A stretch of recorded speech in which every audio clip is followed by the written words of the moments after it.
A palavra do Senhor que se encontra em Provérbios, capítulo 14, verso 23.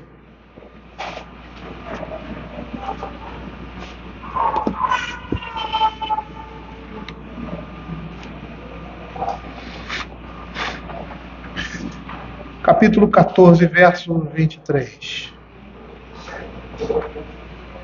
Nós estamos no capítulo 14, em uma de suas subunidades, que começa no verso 19 e termina no verso 24.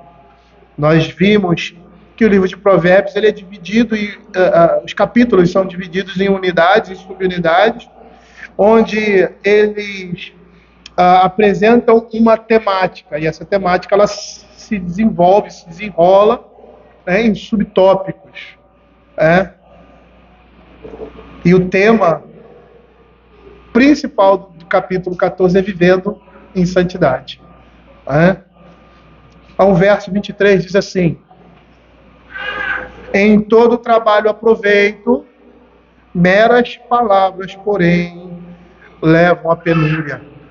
E como esse verso está ligado ao verso anterior, eu não vou ler toda a subunidade, diz assim: acaso não erram os que maquinam o mal, mas amor e fidelidade haverá para os que planejam bem. Em todo trabalho aproveito, meras palavras, porém, levam à penúria. Vamos orar mais uma vez, pedindo ao Senhor que esteja falando ao nosso coração através da sua palavra. Senhor, queremos te agradecer, ó Pai, pelo dia de hoje, Senhor Deus, pelo sacramento, Senhor, que administramos na vida do teu povo, o selo que marca, Senhor Deus, aqueles que são do Senhor, o Israel de Deus, a comunidade santa, um povo de propriedade exclusiva, levando a marca daquele que é Senhor das nossas vidas. E nesse momento agora, a tua palavra está sendo ministrada, será exposta, e que o Senhor tenha graça, Senhor, nos dê graça e misericórdia para entendermos, ó Senhor, a tua palavra. Abre o nosso coração, Pai, para que as virtudes que nos são apresentadas aqui, aquelas obras, ó Senhor Deus, que fomos feitos para isso, Senhor Deus, para glorificar o teu nome, Senhor Deus, possam estar gravadas no nosso coração e possam ser o caminho que nós devemos andar. Fica com o teu povo, Senhor, é o que nós pedimos, em nome de Jesus. Amém. Antes de fazer uma introdução, esses dias eu estava pensando em desenvolver alguns temas, e vou, não sei quando, sobre vida cristã. E bolando algumas coisas na cabeça, alguns temas, como oração e outras coisas mais. E parei para pensar, falei, eu estou falando sobre vida cristã. Provérbios é isso. O livro de Provérbios é falar sobre vida cristã, prática da vida cristã. Não que eu vou deixar esse tema, vou tocar em alguns outros temas de vida cristã, pontuais, mas o que nós temos aqui é a prática da vida cristã no livro de Provérbios. Muito claro aos nossos olhos, que vai fazer a diferenciação daqueles que são filhos de Deus daqueles que não são. Mesmo porque a temática que é desenvolvida aqui é o contraste nessa subunidade, lembrando, que é o contraste das consequências do comportamento social do justo e do ímpio. Ou seja, esse comportamento e as suas consequências. E aqui nós vimos anteriormente, estamos vendo, que o mau comportamento será reprovado e o bom comportamento, ou seja, aquilo que é reto e justo, sempre será reconhecido, recompensado. É isso que nós vimos no verso 22. A relação que existe entre o verso 22 e o verso 23, dentro da temática contrastante das consequências, o comportamento e as suas consequências na vida do justo e do ímpio, a relação que se faz aqui é que, da mesma forma que aqueles que planejam o bem recebem a recompensa pelo bem praticado, os que trabalham arduamente e honestamente também receberão o retorno material e circunstancial maior do que os seus gastos. Ou seja, eles terão lucro. E o livro de Provérbios vai mostrar isso de uma forma muito ampla e muito recorrente. Eu gostaria de apresentar aqui alguns textos de Provérbios e da Escritura que vão falar sobre isso. O primeiro é Provérbios capítulo 10, verso 4 e 5, quando diz assim: o que trabalha com mão remissa empobrece, mas a mão dos diligentes vem a enriquecer. O que ajunta no verão é filho sábio, mas o que dorme na cega é filho que envergonha. Provérbios 28, 19 vai dizer assim: o que lavra a sua terra virá fartar-se de pão, mas o que se ajunta vadios se fartará de pobreza. Mas não só no trabalho pura e simplesmente físico que nós temos, que nós vamos receber recompensa, ou seja, que teremos lucro. Mas veja aí o que Isaías 49, verso 4 vai dizer. Eu não sei se eu já citei esse texto na pregação da noite, ou se eu vou citar hoje à noite, que a gente vai encerrar, né, aquela parte de Marcos, que vai falar sobre o servo sofredor. E Isaías 49, 4 diz assim: eu mesmo disse, e aqui o texto está se referindo ao servo sofredor, ao servo do Senhor de Isaías. Eu mesmo disse, debalde tenho trabalhado inutilmente, gastei as minhas contas. Todavia o meu direito está perante o Senhor, a minha recompensa perante o meu Deus. Abra também Hebreus capítulo 6, verso 18. 6, verso 10, desculpa.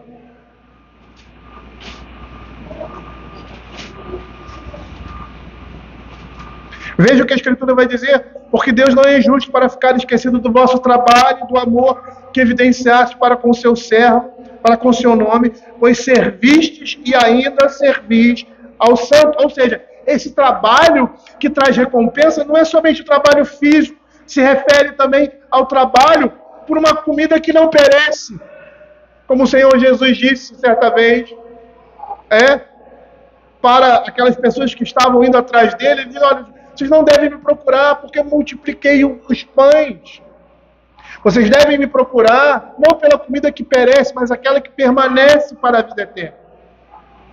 É por isso que o apóstolo Paulo, lá em 1 Coríntios capítulo 15, verso 58, ele vai dizer assim, que o nosso trabalho não é vão no Senhor.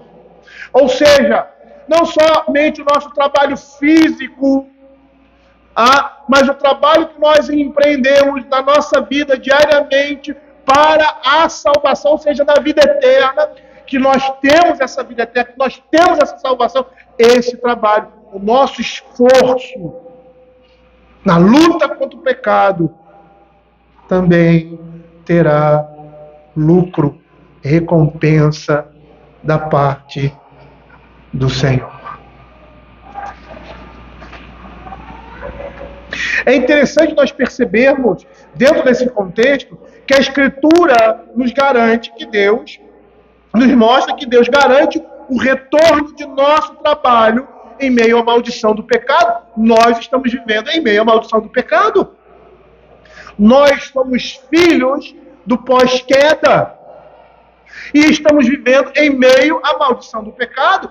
E a maldição do pecado estabelece o que na vida do homem? Ou seja, na vida do homem em relação ao seu trabalho? Ele diz que entre cardos e abrolhos nós iríamos trabalhar. No suor do nosso rosto nós iríamos trabalhar. E a terra ia nos dar cardos e abrolhos por causa do pecado, o que não acontecia. Porque era uma terra, olha a expressão interessante, que mana leite e mel.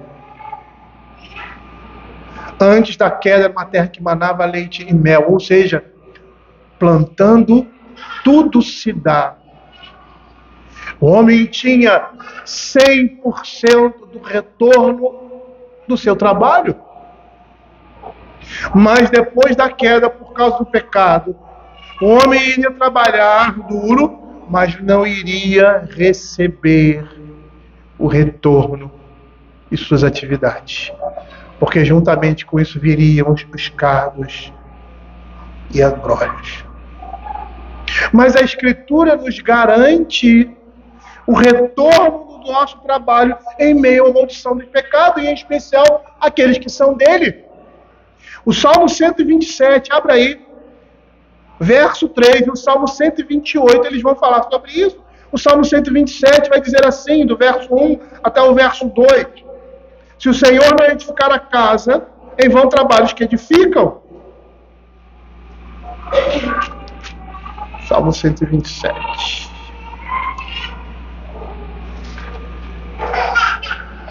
Se o Senhor não guardar a cidade, em vão vigia a sentinela. Inútil vos será levantar de madrugada, repousar tarde, comer o pão que penosamente granjeais, aos seus amados ele dá enquanto dormem. Olhando o Salmo 127, nós vamos perceber que ele vai nos dizer que qualquer coisa que fizermos fora dos padrões da lei de Deus, da sua justiça, não terá nenhum valor, ou seja, não terá valor algum. Qualquer trabalho será inútil para glorificar a Deus se o Senhor não estiver edificando o seu lar, se o padrão que apresentamos de vida não é aquele que representa o padrão divino. E aí o Salmo vai dizer que são inúteis os esforços do homem quando esses esforços não representam a vontade de Deus. O Salmo 127 vai nos dizer que Deus supre o seu povo sem grandes preocupações da parte deles. Aos seus amados ele dá enquanto dorme. E isso é promessa de Deus. É promessa de Deus suprir o seu povo nas suas necessidades. Lá em Lucas capítulo 12, versos 30 a 32, que é o texto que fala da ansiedade, a ansiosa solicitude pela vida. Os versos 30 a 32 é assim: porque os gentios de todo mundo é que procuram essas coisas. Ele diz: não andeis ansiosos, com que a vez de comer ou de vestir, mas vosso Pai sabe que necessitais dela. Buscai antes de tudo o seu reino, e essas coisas vos serão acrescentadas. Não temais, ó pequenino rebanho, porque vosso Pai se agradou em dar-vos o seu reino. É como se ele estivesse dizendo aqui, eu gosto desse trecho, porque ele acrescenta, ele fala aquilo que Mateus não fala, quando ele diz assim: não temais, ó pequenino rebanho, porque vosso Pai se agradou em dar-vos o seu reino. Ou seja, vocês têm como herança o reino de Deus. Se o Senhor Deus deu a vocês aquilo que é mais que é mais rico, que é mais que representa o que nós não podemos ter nessa vida, se Ele está suprindo para a eternidade, Ele não vai suprir, Ele não vai dar o sustento daquilo que é comum. Então vocês não devem buscar essas coisas, mas buscar o Senhor em primeiro lugar. Lá em Filipenses capítulo 4, versos 6 e 7, a palavra de Deus diz assim, Filipenses 4, 6 e 7, não andeis ansiosos de coisa alguma, em tudo, porém, sejam conhecidas diante de Deus as vossas petições, pela oração e pela súplica, com ações de graça, e a paz de Deus, que excede todo entendimento, guardará o vosso coração e a vossa mente em Cristo Jesus. Nós somos fracos. É isso que o Senhor Jesus diz, esse pequenino rebanho.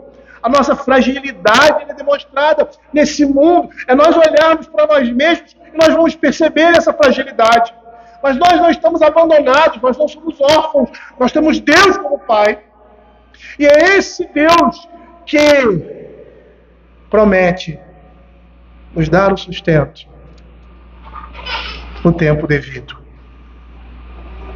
Calvino, quando comenta esse salmo, ele diz que isso significa que Deus dará aquelas coisas que os incrédulos labutam para adquirir por meio do seu próprio esforço. Sono, aqui seria um labor tranquilo, despreocupado, e esse labor representa que nós, crentes, nos submetemos a Ele pela fé. O Salmo 128, dos versos 1 e 2, também fala sobre trabalho.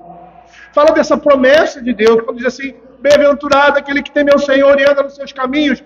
do trabalho de tuas mãos comerás, feliz será e tudo te irá bem. O Salmo 128 nos diz que o homem que teme ao Senhor e anda nos seus caminhos terá como certo o retorno do seu trabalho.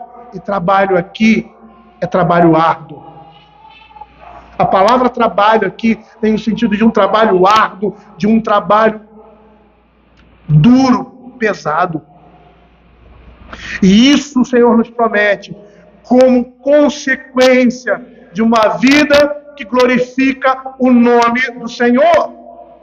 Por quê? Porque quando o servo de Deus trabalha duro, no suor do seu rosto, o Senhor abençoará seus esforços, fazendo com que seja sustentado pela sua própria mão.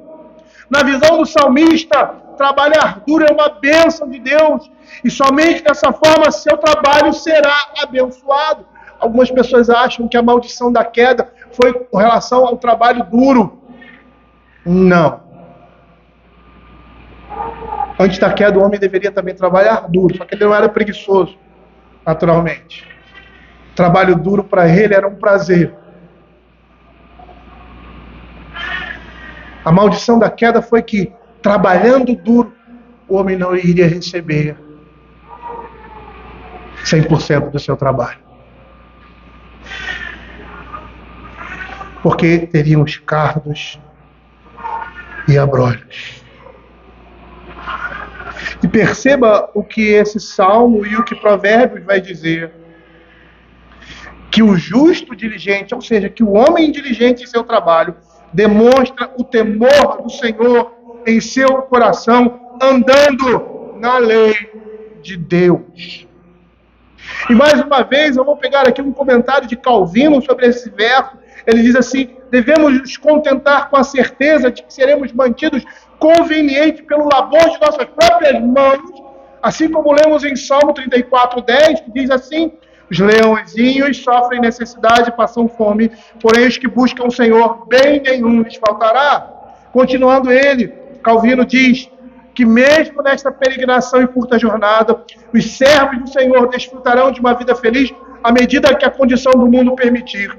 Felicidade imortal nos aguarda no céu, mas durante a nossa curta peregrinação, Deus não cessará de exercer o ofício de pai de família em nos manter, de modo que teu alimento diário será ministrado por sua mão, contanto que vivamos contentes com uma condição modesta. A Escritura está nos dizendo que os que andam em conformidade com a lei do Senhor são deveras abençoados, e parte dessa bênção é desfrutar de comer os frutos do seu labor. Por isso ele vai dizer aqui: em todo trabalho aproveito. Meras palavras, porém, levam à penúria. E nós temos aqui um provérbio antitético, há uma oposição aqui. E nesse primeiro verso é interessante observar uma coisa: a palavra trabalho aqui, bem como as outras citadas na tradução que nós, ou seja, no que eu acabei de ler, o seu paralelo no original significa trabalho árduo e diligente. Então a ideia aqui é: em todo trabalho árduo e diligente há proveito, referindo-se a um trabalho em que o homem se dedica com esmero, com cuidado extremo, ou seja, não é preguiçoso nem relaxado em suas atividades. Está relacionado também à vida espiritual. Ele dá o melhor naquilo que ele faz, porque ele está fazendo para o Senhor. E é interessante a forma como esse texto está estruturado. A expressão em todo trabalho direciona o campo em que se obtém o proveito, ou seja, no trabalho que é feito com diligência, cuidado e esforço. O verbo está dizendo literalmente que só há proveito, só há ganho, só há lucro, retorno, quando o trabalho que eu empreendo é diligente, cuidadoso e responsável. E aí o lucro e o retorno desse trabalho é certo. E eles estão no processo de se concretizar no futuro. A palavra proveito aqui significa lucro, abundância. E está expressando os resultados, a vantagem e o benefício que excedem se encontram além e acima desse empreendimento. Esse verso nos diz que a abundância pode ser adquirida, mas ela só será adquirida com trabalho árduo e esforço diligente. Matthew Henry, ele faz um comentário interessante, quando ele diz assim: trabalhar sem conversar tornará os homens ricos em todo trabalho, da cabeça ou da mão. Aproveito, ele terá um ou outro bom resultado. As pessoas diligentes são, em geral, pessoas prósperas, e onde alguma coisa é feita, há algo a ser obtido. A mão ativa alcança os seus ganhos. É bom, portanto, manter-se em atividade, manter-se em ação, e o que as nossas mãos encontrarem para fazer, devemos fazer com todo o nosso respeito. Olhando o verso aqui, nós vamos perceber que há pessoas que falam muito e dizem muito sobre si mesmas, porém são preguiçosas em suas atividades e negligentes. Por isso ele vai dizer: meras palavras levam à penúria. O contraste do verso, a sua antítese, mostra que a mera composição de palavras somente leva de modo surpreendente a um estado de circunstância que deixa o indivíduo sem vida. E percebam que dentro do contexto de Provérbios, a conversa fiada aqui deve ser comparada com as palavras do sábio e ser contrastada com muitos outros provérbios que ensinam sobre o poder das palavras, como, por exemplo, abram aí Provérbios capítulo 10, verso 10 e 11, que diz assim: o que acena com os olhos traz desgosto, e o insensato de lábios vem arruinar-se.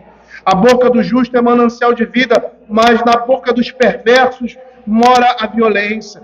Provérbios 14, 25 vai dizer assim: a testemunha verdadeira livra almas, mas o que se desboca em mentiras é enganador. A relação que nós podemos fazer entre esses versos e o verso questão quanto à língua é que, no caso, os que falam, que são a antítese do homem diligente em seu trabalho, são aqueles que falam sem trabalhar, adoram se vangloriar de seus negócios, fazendo alarido sobre si, mas ao final só empobrecem. São enganadores, porque na verdade mentem a respeito de si mesmo e de seus empreendimentos.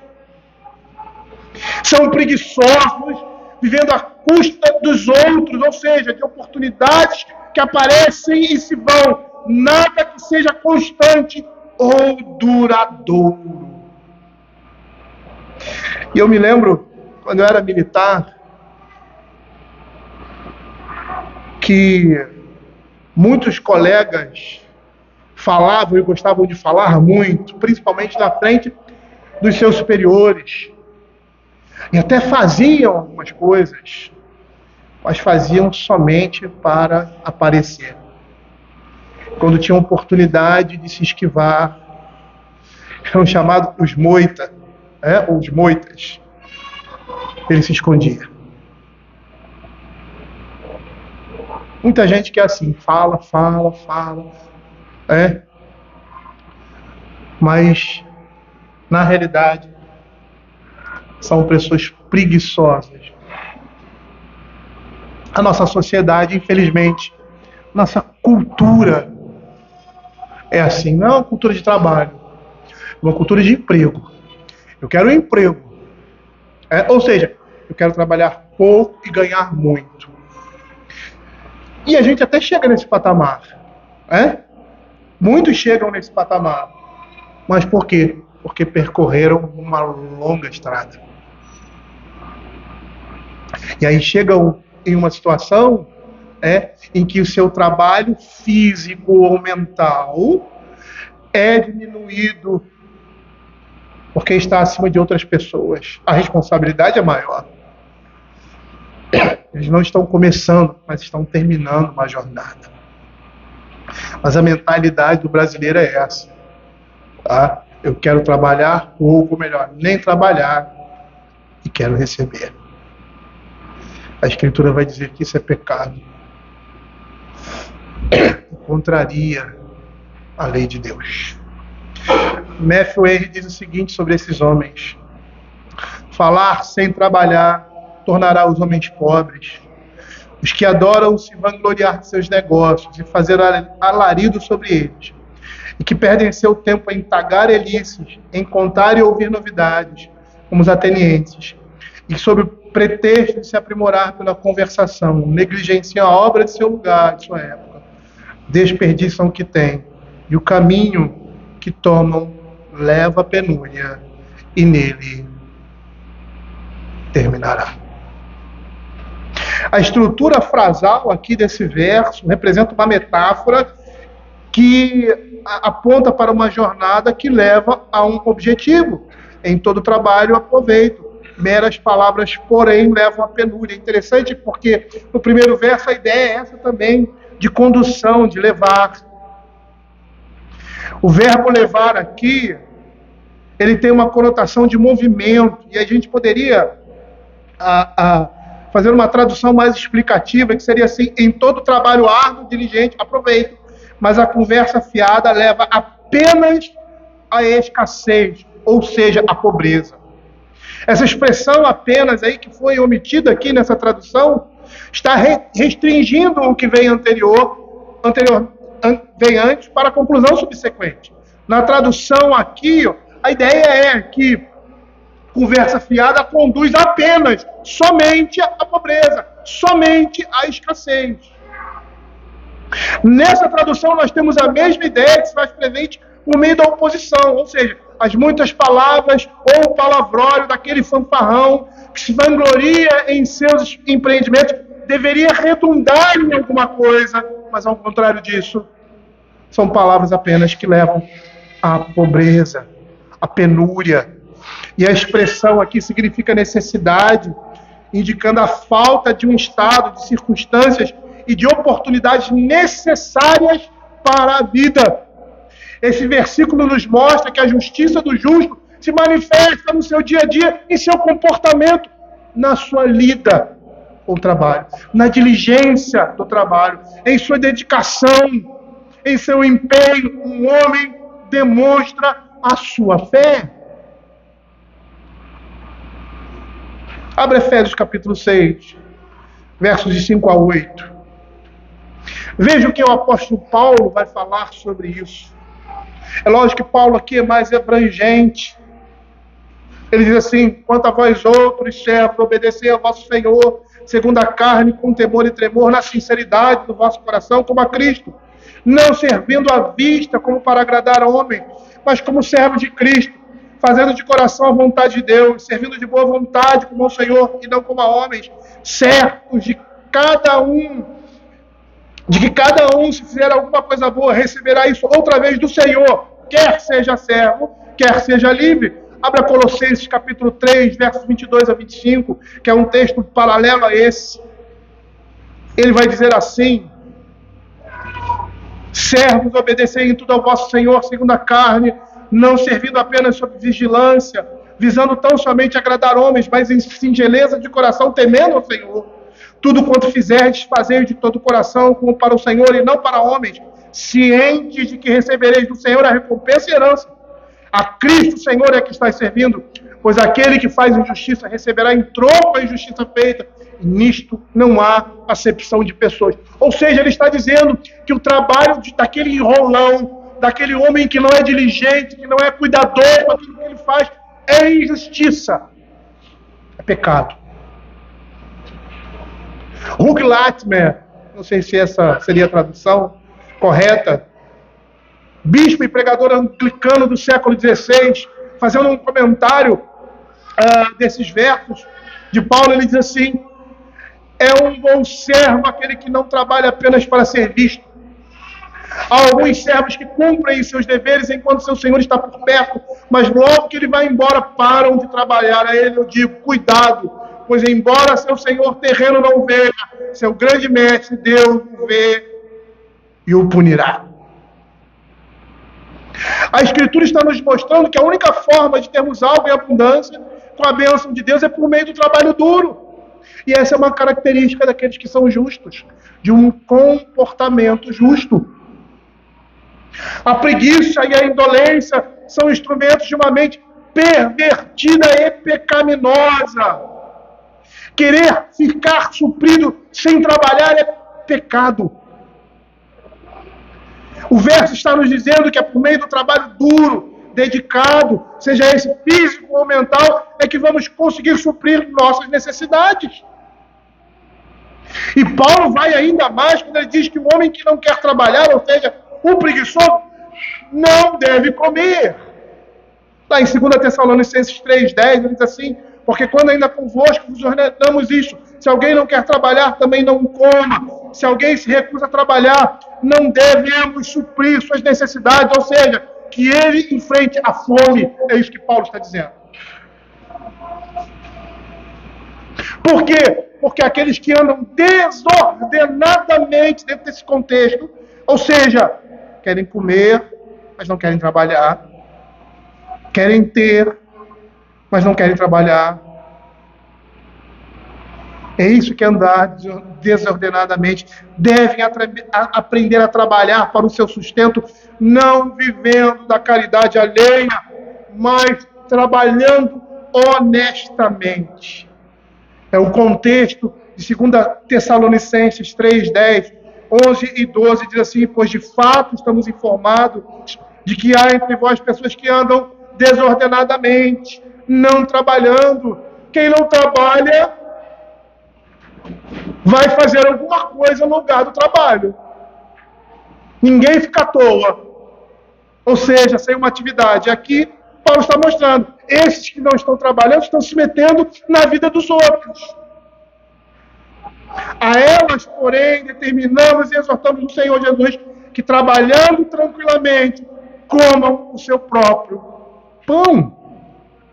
A Escritura está reprovando aqui os que querem ganhar dinheiro, querem suprir as suas necessidades de modo fácil e rápido, sem trabalho duro. Essas pessoas são preguiçosas e aproveitadoras de uma moral baixa e sem temor a Deus. Sabe o que a Escritura vai dizer? A Escritura vai dizer que esse é um caminho que conduz à morte e à destruição.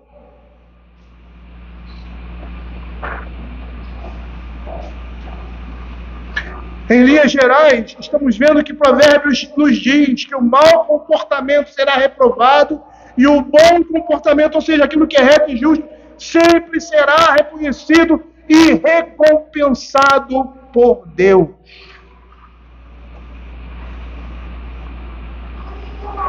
O tema do capítulo 14 é vivendo em sabedoria.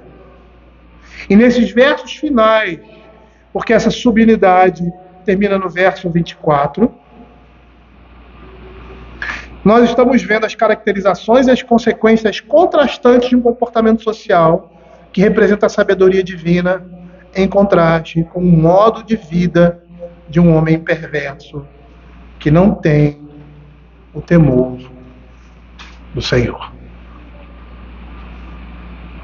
E a Escritura está dizendo que nós não podemos ter esse comportamento.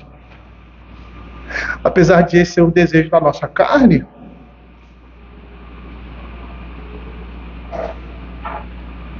quantas pessoas estão procurando aquela oportunidade? Estão esperando aquela oportunidade.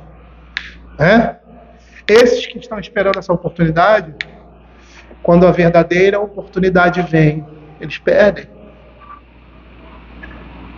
Porque eles não estão dispostos a trabalhar. Eles não estão dispostos a suar as suas atividades.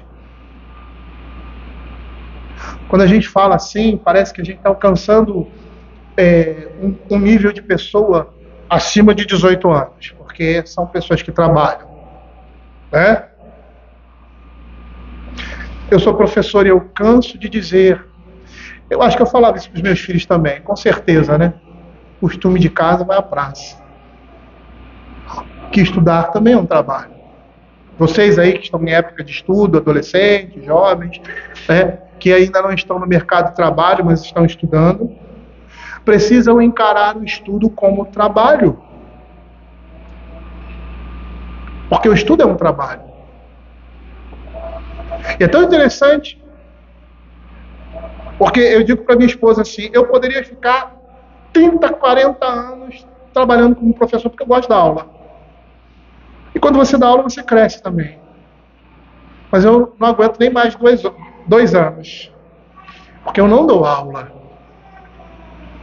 Eu estou fazendo o que os pais não fazem muitas vezes. Educando. E escola não é para educar. Escola não educa ninguém. Não tem como. Mesmo se eu estivesse passando o dia todo com eles, né? Como muitas vezes algumas escolas, né? Mas a escola não educa. A escola ensina. Ela reforça a educação que vem de casa. Quando não tem educação que vem de casa, você não tem como reforçar. Você vai reforçar o seu físico, a sua alma, a sua dor de cabeça, a sua paciência. E é uma das coisas que eu sempre falo, encarem o estudo de vocês como um trabalho. Eles não encaram. Eles se recusam a fazer as tarefas que eles têm que fazer. E quando fazem, copiam dos outros ou fazem relaxadamente. Sabe o que significa? Levar à pobreza. Eu sempre brinco com eles. Eu digo assim, você não quer estudar, vai empurrar o carrinho de feira dele, vai estar num bom emprego. É isso que você quer? Eles não se esforçam. E é interessante porque isso começa no estudo. Começa na mais tenra infância. E nós, pais, devemos imprimir isso nos nossos filhos. Encarar o estudo como uma atividade de trabalho. Estudar é igual ao trabalho. E nós precisamos ter essa consciência. Mas o nosso mundo está pervertido. Por quê? Porque não encara o estudo como trabalho, mas como diversão e entretenimento. Não, que isso, professor? Que isso, pastor? Isso não é verdade. É verdade. É verdade quando nós estamos diante de um conselho, como muitas vezes eu estive, e eles chegam para você assim, torne a sua aula mais interessante. Faça isso. Trabalho lúdico. Nada contra trabalhar o lúdico. O lúdico é uma ferramenta. Mas essa é uma visão errada. Porque nós estamos encarando o estudo como uma diversão, como um entretenimento. Eu preciso chamar a atenção do aluno para que ele queira estudar. Então eu tenho que fazer um monte de palhaçada lá para ele poder estudar.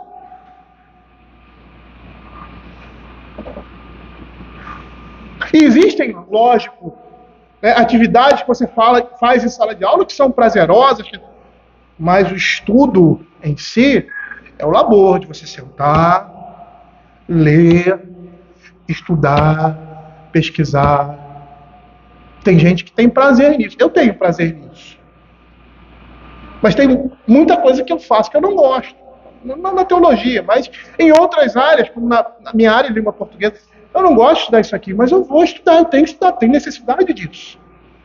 Aí eu gosto mais dessa área,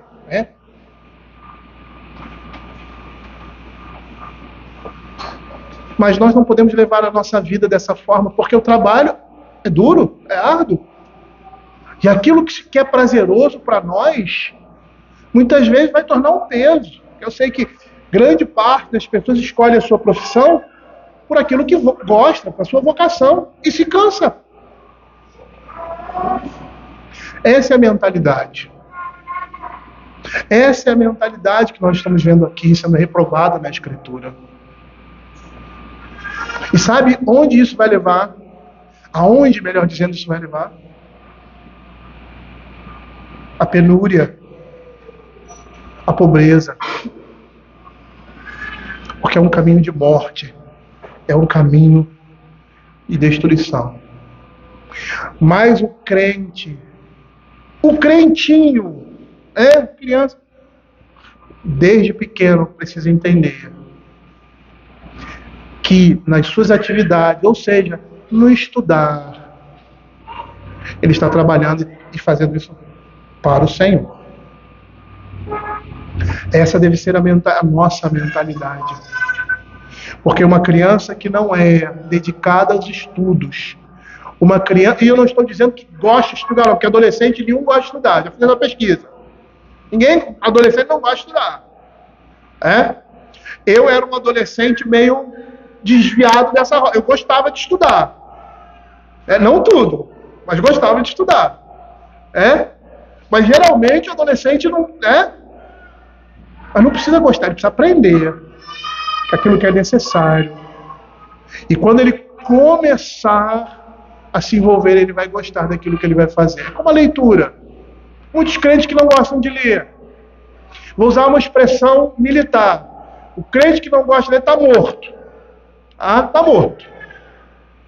Ele precisa não só se dedicar à leitura da palavra de Deus, como de outros livros também. Eu não estou dizendo que ele tem que ser um mestre, mas ele precisa conhecer a sua fé, ele precisa conhecer a sua palavra, e isso é trabalho também.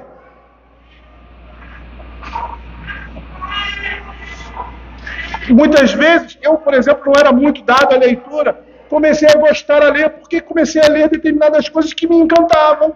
E aí abre aquele leque. Mas com relação à vida espiritual, nós temos que correr atrás.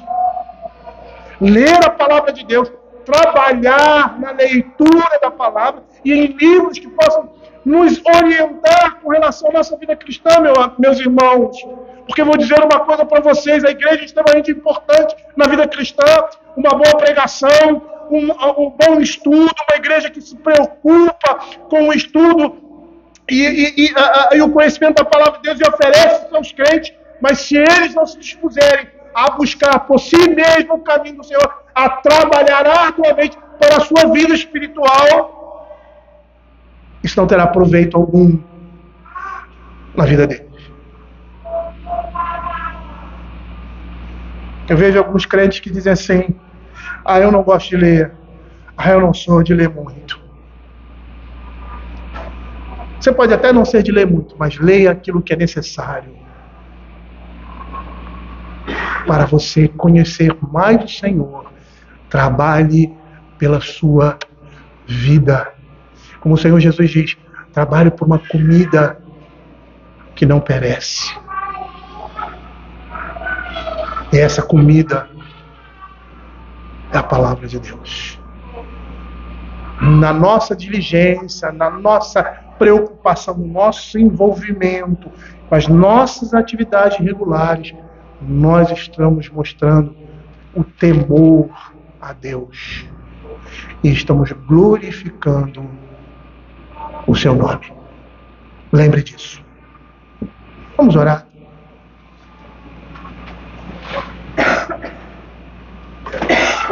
Senhor Deus, Pai Todo-Poderoso, como precisamos ser lembrados de determinadas coisas que até mesmo temos hábito de fazer, como a diligência, a preocupação e o empenho no nosso trabalho.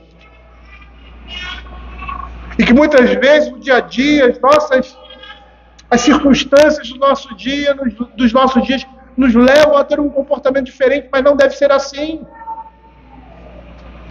Devemos ser reconhecidos, Senhor Deus, aonde estamos. Como aquelas pessoas que levam com seriedade e responsabilidade aquilo que fazem.